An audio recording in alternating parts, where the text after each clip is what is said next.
You spent like 15 months, nearly like a year and a half on that. How did you do that with your family? Did you have your family on set with you? You have a 2-year-old baby. And also I read that you went into hospital. What happened? I have to obviously find out about that. Fortunately, my wife and my family are so insanely supportive. My wife is also building, she has a sustainable jewelry company. I mean, and not just like a side project. This is a company that is growing by leaps and bounds. While we're sitting here talking about V-Wars, she's doing an interview for Forbes right now because her company's growing and changing. She's such a maverick in the sustainability world that Forbes is like, hey, we want to talk to you about it. So not only is she building her company, but she took the baby, because our baby was only 9 months old when I started shooting the show. Tiny baby. And the only role of my little girl's, the only person who can play the role of my little girl's father is me. So I'm not going to be absent. But my wife was so kind and came with me for a while. She agreed to be in the show with me for a little bit, which was I was so grateful for her, and she did such an amazing job watching this woman. You know, she's breastfeeding in the trailer, and then we walk out of the trailer, you know, she gives our security guy a nod, like, let's do this, we got this. She walks onto set, crushes it. Everyone's sitting there going, oh my gosh, this powerful performance. And then goes, okay, honey, I love you, I gotta go. Bye, kisses me, goes back, gets the baby, takes her home, you know, puts her down, feeds her, all that stuff. This show, I learned a lot. Listen, the skill sets that I learned from Vampire Diaries, I was able to take and put into this show as not just an actor, but as a producer, as a director. And my producing partners, and one of them is here with me now, we go everywhere now and do everything together because our lives are so linked, because we still have, there's still thousands of things to do before the 3 weeks when we launch. You push yourself. And we learned a great deal, and I won't have to push myself that hard again. Sometimes your body, you just push so hard, your body says, I need a break. I'm done. So you had a break. Yeah. So you just take a little trip to the ER, get some fluids, have a cup of tea, and they send you home. But it just, if anything, is a barometer, a gauge for how much time and energy it takes to produce something like this, where we want to tell a story that means something to people. I don't want to just put something out there. So I want to get under your skin, under your fingernails, create visual juxtapositions where you are fighting the internal conflict of a character when they do something that you disagree with, but you realize they're in a state, they don't really have a choice.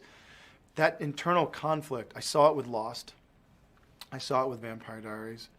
These were tentpole, big water cooler shows, and I've only been on those types of shows, and I want to bring that and make V-Wars that, because the world that we have the capacity to open up is so vast and so unique and so relevant that that's what really drives us. You were just saying, Lost was pretty much the first big show where the binge watching started, right?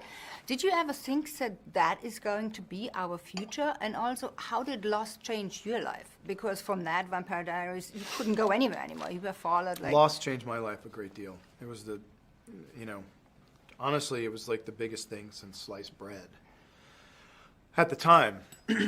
And it's still so relevant. It was about, you know, one thing, the things that always blew my mind about Lost when we were on set, thinking about recreating a society, recreating government, recreating food production, recreating communication, recreating all of it. And in V-Wars, that's about to unfold in real time in front of you. This disease is going to spread so quickly. And very much in a 28 days later feel. Do you remember how fast it was changing? We don't have Danny Boyle, but we will find the next Danny Boyle or Daniela Boyle. You know, this show, the other great part about it is not that it's going to change rapidly, but we get to see what happens when people become food. What happens when half of a family has turned and half of a family hasn't? You know, we get to see what civil war starts to look like, but from the ground up. And it's tearing families apart. Much like a lot of things in our society are tearing families apart. You know, what happens when commercial airlines can no longer function? They can't operate. What happens to the economy? What happens, you know, these big questions you have. What happens when telecommunications companies can't function properly because people have turned and the companies aren't being paid? What happens to the mortgage crisis? These are all like really nuanced, unique things that when society starts to fall, we've never seen it. But what happens when there are so many bloods that they need legal representation? And how do we fix it? And at the core of it, my character, Luther Swan, is going to go down his own rabbit hole and find a way to solve these massive problems. And in the beginning of the show, he's just a good, normal guy. You know, coming off of Vampire Diaries, playing Damon Salvatore for 8 years, and still talking about it now 10 years later. He was very fun, snarky. You know, he wore head to toe John Varvatos. He was kind of an asshole, too. Damon Salvatore was really a prick. But you loved him because he had this vulnerability to him, right? I so desperately just wanted to play a character whose superpower was just being a good dad. His superpower was being a scientist. That's why he was a superhero. And we learned something very valuable, which is people don't want an ordinary hero. They want an extraordinary hero. And so for Michael Fain and for Luther Swan, we really wanted to retool and put them in situations where they are forced to be extraordinary, even while they're just being beaten down from every angle. Which, by the way, I am a parent now, and I look at parents, especially moms. You know, for me, parents are superheroes. Especially single parents are super duper duper heroes. This world is about to deteriorate so fast, but we get to show it at a global level, right? So we also get to bring in people from all over the world, amazing characters, whether it's Latin America, whether it's Europe, Germany, India, Asia. You know, people that matter. You walk down the street, you walk into a meeting, it's people from all over the world. That global aspect is what is so fun for me. Because at the end of the day, what makes communities, cultures, countries, families, individuals, friends, brothers, sisters, and their stories, I think, intersecting and intertwining under the umbrella of this ever-changing, quickly deteriorating world.